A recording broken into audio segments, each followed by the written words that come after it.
Masažinis kamuoliukas. Nedidelis, vietos labai mažai užima, galima vežtis į keliones.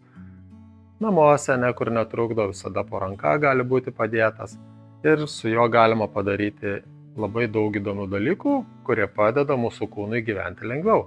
Taigi, galime pramasažuoti pėdas. Dedame kamuoliuką ant grindų, atsistojam, uždedam pėdą ir pradžiai švelniai maloniai pravolojam po visą pėdą. Padarom mini apšilimą, apšildom visą pėdą ir tada surandame skaudantį tašką kažkur ir šiek tiek švelniai paspaudžiame. Paspaudimą galime reguliuoti patys, daugiau mažiau ir čia pabūname. Pabūname 30-40 sekundžių, palaikome, prakvėpuojame, dvigubai ilgesnis iškvėpimas negu įkvėpimas. Pabandome atsipalaiduoti, kiek tai galima, kiek tai išeina.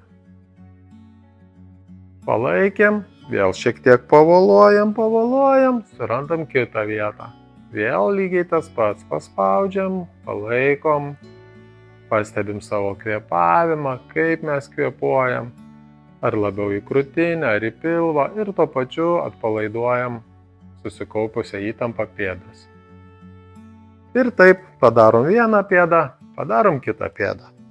Sekantis žingsnis, jeigu suskauda apatinę nugarą, patempėm kažkur, tai galim pramasažuoti sėdmenis ir šiek tiek aplink skaudamą vietą, bet ne į tą vietą, kur yra trigeris.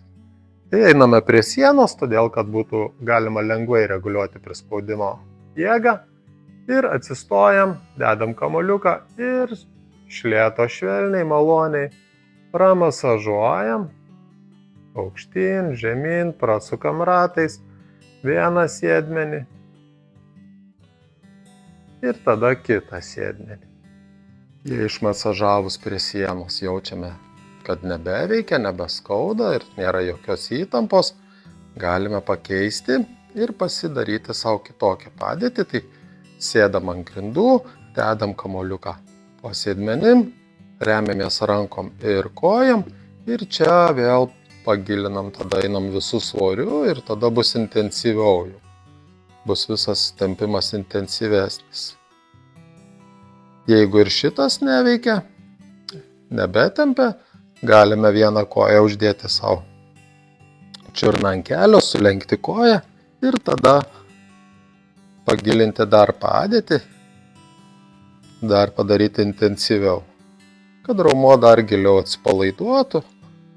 Ir taip maloniai prasijudinam, pramasažuojam visą sėdmenį, viršutinę jo dalį ir taip atleidžiame apatinę nugarą. Sekantis dalykas, ką dar galim padaryti, tai tarpumentis dažnai kaupiasi įtampos nuo sėdimo darbo, kada pečiai krenta į priekį ir mums labai sunku yra.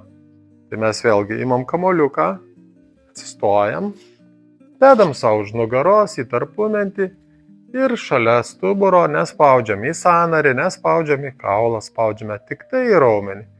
Ir aukštyn, žemyn pravolojam. Vėlgi paspaudimo jėgą reguliuojam patys, norim intensyviau, norim ne taip intensyviai. Ir šiek tiek aukštyn, žemyn, kairė į dešinę, pereinam į kitą pusę ir taip išmasažuojam savo tarpumentį. Jeigu norisi, galim netgi pabūti tam trigerį, kuris užspaustas, kuris skauda, prakvėpuoti, praleisti įtampas.